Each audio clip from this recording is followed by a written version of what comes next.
Support comes from the Missouri Forest Products Association, providing more than 41,000 jobs in the production of wood pallets, railroad ties, white oak barrels, hardwood floors, and more.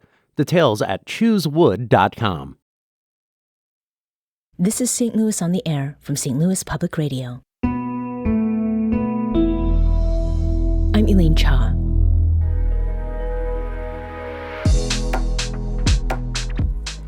The situation in the Gaza Strip is dire. Yet during the active war, and even amidst live media updates posted to websites and social media, it can be hard to grasp what's happening in a place on the other side of the world. For perspective, the Gaza Strip, located between Israel and Egypt, is an area of about only 140 square miles. That's roughly equal to Wildwood, Chesterfield, Maryland Heights, and Hazelwood put together. The combined population of those four municipalities in St. Louis County is about 132,000 people. But Gaza's population is much bigger. More than 2 million people lived in its cities, which now lie in ruins. The United Nations estimated this week that 85% of those residents have been displaced. A great many are children, including those who require serious medical attention. To gain insight into what it's like for the people of Gaza, especially its children in this time of war, I talked with St. Louisan Linda Badran earlier this month. Badran is the co-founder of the local chapter of the Palestine Children's Relief Fund, or PCRF. Founded in 1991, the U.S.-based humanitarian nonprofit provides Palestinian children with medical care. The St. Louis chapter is part of a volunteer network of 22 chapters worldwide. In 2013 and 2016, Linda hosted two Palestinian children, Hadil and Bara, at her home in St. Louis through PCRF. They'd come to the U.S. for medical treatment. I started by asking Linda what she and her family experienced when they hosted the girls in her home and how it impacted her family. Elaine, if I could tell you that when Hadil walked into our home, my family was forever transformed. There's a word that we use in our language, it's barakah. And if sought after and followed, if you seek out barakah, it can change the trajectory of the whole world, because it's just this feeling of goodness and you're doing the right thing, and raising kids, that's an extraordinary thing for them to see. Mm-hmm. I say it all the time that hosting these children did so much more for me and my family and my community. Our community came together in an amazing way. I've never really witnessed our community come together like that. Mm-hmm. Are there any specific examples of ways that happen, sort of in day-to-day things? Yeah, absolutely. So Hadil, so you're somebody with a different set of values comes into your house and you observe them, right? So my boys were really wonderful. All of my kids were. They would bring, whenever they came in, candy, or just something to, make her happy, to put a smile on her face. And I always appreciated that for my children. But in return, she would never take it. She would always divide it up equally, even if it's 3 M&Ms here, and she'd divide plates for everybody.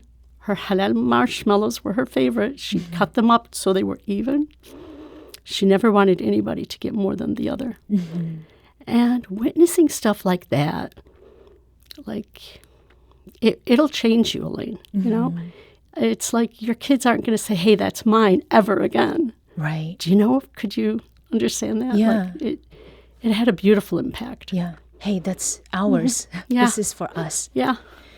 And in the last month, you co-founded a Palestine Children's Relief Fund, or PCRF, chapter in St. Louis. And you met the co-founder, Randa Zalatimo, very recently. Yes. How did you meet Randa, and why did you decide to work together? Randa moved recently from San Diego chapter, where she was involved in that chapter. And she knew that she wanted to continue it, considering the circumstances of what's happening in Gaza now. Everybody just wants to do something, right? She started searching, and she thought for sure that we'd have a chapter here. And shamefully, we don't. We didn't. She found my daughter, who had done a fundraising event for the PCRF a few years ago. It was just like a run or something. She called her up and she says, my name is this, and I'm here, in St. Louis, and I would really love to, I'm looking for somebody from PCRF. And she says, you called the right person. And she gave her my number. And when she called me, I was at a moment of despair watching the news, really, really probably the saddest I've ever been in my whole life. She called me and she says, hey, I'm new to town and, I understand you have some history with PCRF and I'd really like to bring it here. And it's who's calling me? And it was this, it felt like it was a calling. That's what it felt like. Mm-hmm. And we literally stayed on the phone, no words, just crying, both of us. And that's how it started. Mm-hmm. Starting a St. Louis chapter, which, as you said, it did not exist before. Why did you feel compelled to start it now? We're feeling the gravity of what it's going to take, not just to rebuild Gaza, but to make the survivors whole again. And I think that PCRF is in a unique position to do that. They do it in ways that we love and respect and we've witnessed before and we've experienced before. So it was definitely there was no question that we needed to step up and do this. Mm-hmm. And concretely, that mm-hmm. has meant, the hosting that you did mm-hmm. several years ago.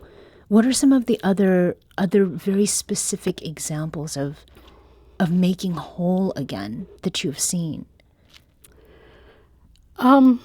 Sending Hadil and Bara'a home. Bara'a stayed with her. When she came, she was with her mom. So I did bond with Bara'a, and I was there for her. Her mom cared for her immediate needs. Mm-hmm. But the satisfaction of them going home saying, you're going to be okay, the rest is up to you, make your life what it is. You send them back with that hope, right?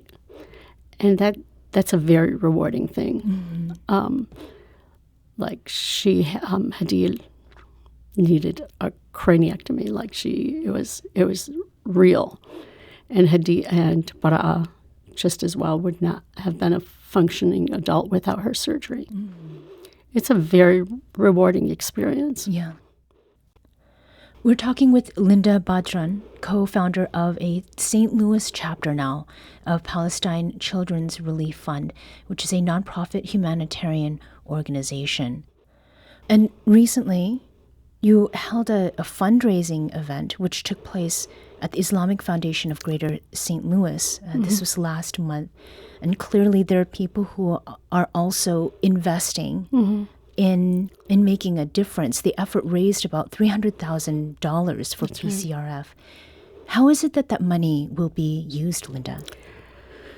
Let me talk about that event, because as me and Rhonda were just talking and filling out the papers, and we got a phone call saying, hey, we're here, we're in St. Louis, we've been planning this for 2 weeks now.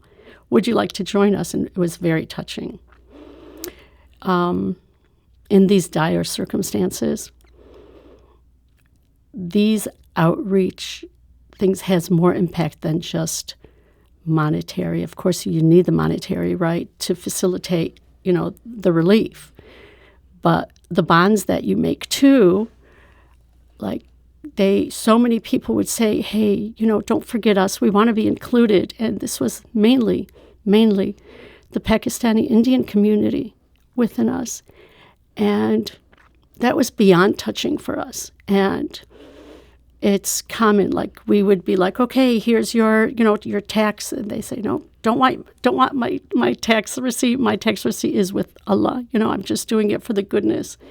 And it was very touching to witness, to be around. People are feeling the same raw feelings that we're feeling. Mm-hmm. And it's a beautiful thing. Mm-hmm. It's tragic, but it's beautiful. So the funds that were brought Yes. together, how will they be utilized?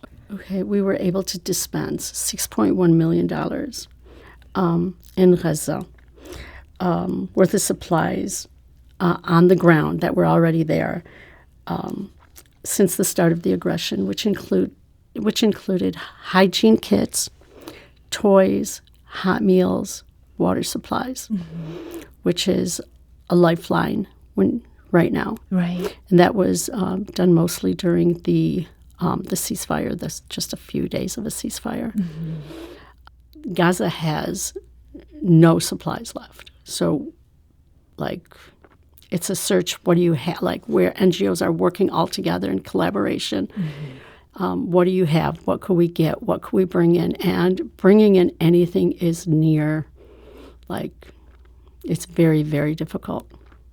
Linda, children make up a significant portion of people killed over the last 2 months from Israeli airstrikes, according to Gaza's health ministry. And that data is deemed reliable by the UN.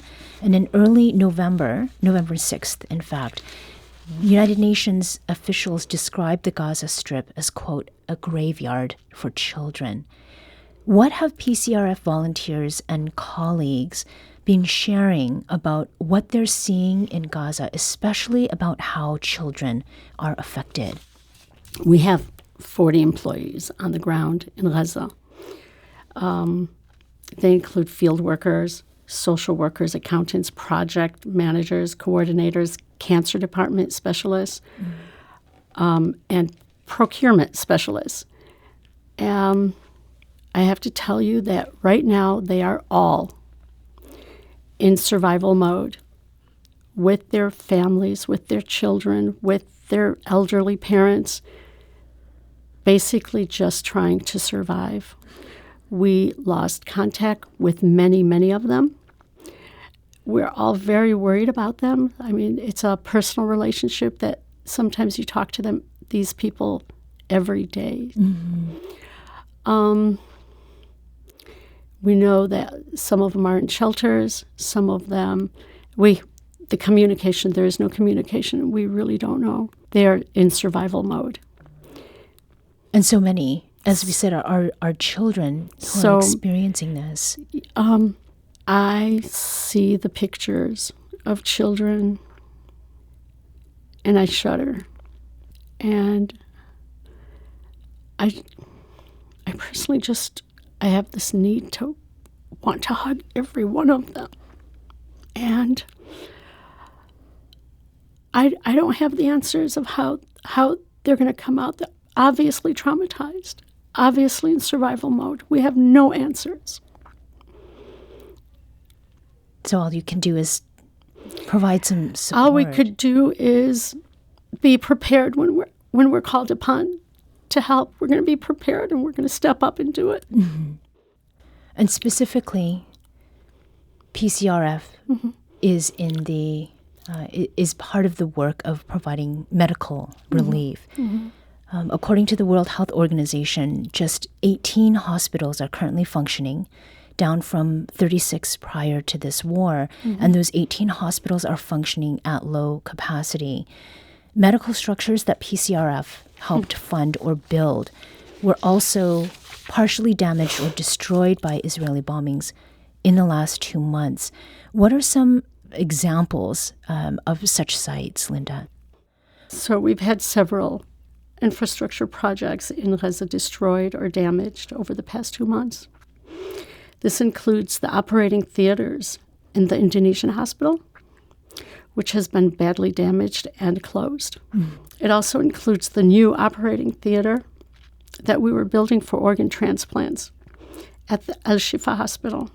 it includes, of course, our pediatric oncology department in Gaza City and the operating theater that we were rebuilding in Al-Aqsa Hospital in central Gaza. All of these projects have been damaged, closed, or stopped as a result of the assault. Mm-hmm. And what does that mean? It means hospitals were specifically targeted for maximum pain. And for us, like each one of these things each one of these theaters or infrastructure projects meant hard work for so many of us here, raising funds, trying to, every few years there's an incursion in Gaza. And we try to stay on top of it by, bettering and fixing and, training and, training the doctors there to better care for the patients, And each one of these things meant so much to us here. Mm-hmm. Like that was hard work. Yeah. Prior to the most recent war, trauma levels were high among kids in Gaza. Yes. In a 2022 study, the nonprofit Save the Children found that 80% of children interviewed showed symptoms of emotional distress. I witnessed both of the girls that stayed with us. I witnessed the trauma. I witnessed that if there was a loud sound, like they would, Hadil would like freeze and like for several moments, like she would not be there. She'd be somewhere else. Mm-hmm. And witnessing that, I just can't imagine her going through all of this all over again. Mm-hmm. Like I can't imagine, because just like something dropping or something shattering in the house would put her would take her somewhere, I don't know where. Mm-hmm. It was hard to watch. Yeah. And from the organizational perspective, what are the high priority short-term goals that PCRF has in the coming weeks and months? Urgently is to get humanitarian aid to the people of Gaza as soon as we can. That is a short term.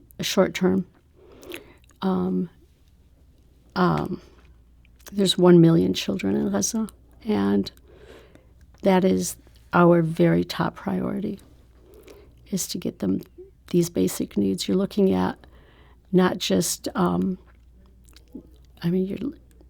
looking at infection now. First aid would be required, infectious disease. Other than limbs, we have a prosthetic program also, which I guess the prosthetic program would be more long-term.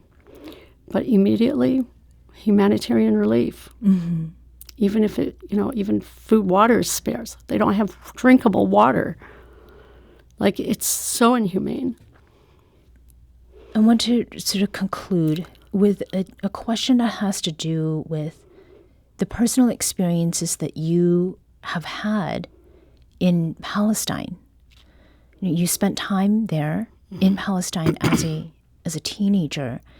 How is it that your experience there informed your recent decision, now as an adult, many years later, to co-found a local chapter of Palestine Children's Relief Fund?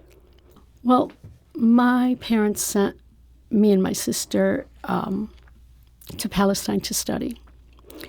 And other than we got an education in the language, the religion, reading and writing, I even studied Hebrew. It doesn't compare to the education you get as far as connectivity to the people, to the culture. It's a beautiful culture, and people are warm and welcoming and not selfish. And it's just, you feel you feel a bond, and it's a belonging.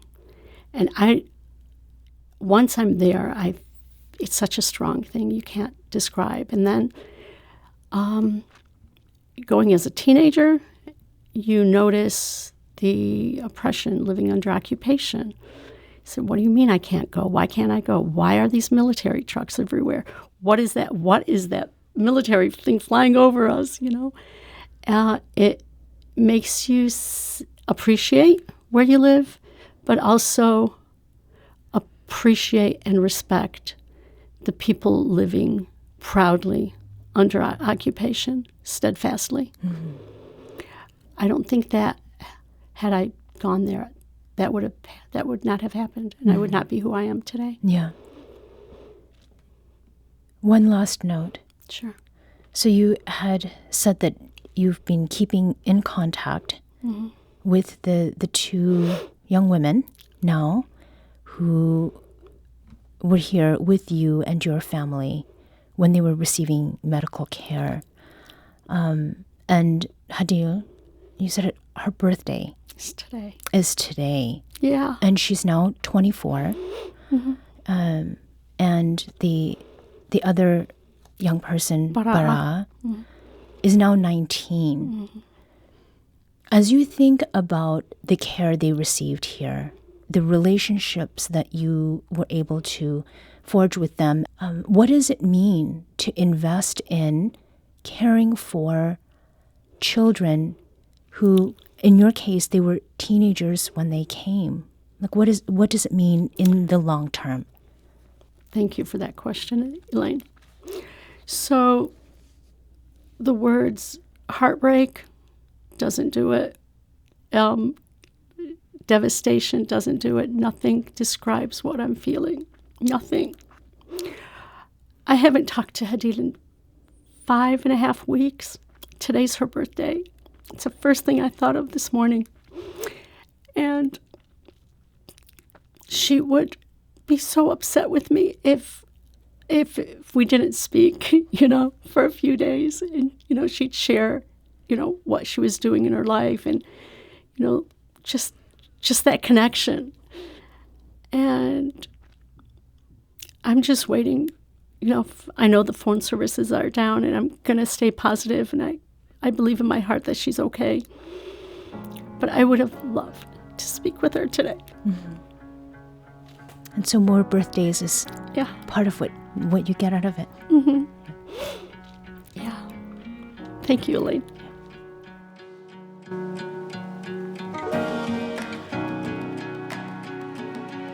Linda Badran is co-founder of the St. Louis chapter of the Palestine Children's Relief Fund. PCRF is a humanitarian non-government organization that started in 1991 to provide injured and ill Palestinian children with free medical care. The St. Louis chapter is part of a volunteer network of 22 chapters worldwide. Today's segment was produced by Aula Kuziz. Audio engineering and podcast design by Aaron Dorr. Our executive producer is Alex Hoyer. St. Louis on the Air is a production of St. Louis Public Radio. Understanding starts here. St. Louis on the Air proudly supports local artists by using music from Life Creative Group.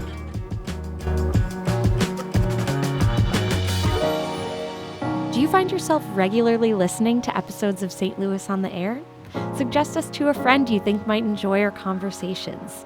And leave us a review and rating on Apple Podcasts on the App Store. It's the simplest way to help people discover our show.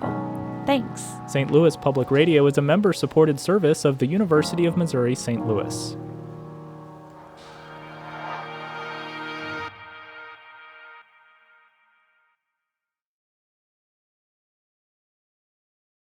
Support comes from the Missouri Forest Products Association, committed to conservation and careful management of the state's forests to make them more resilient and better habitats for wildlife.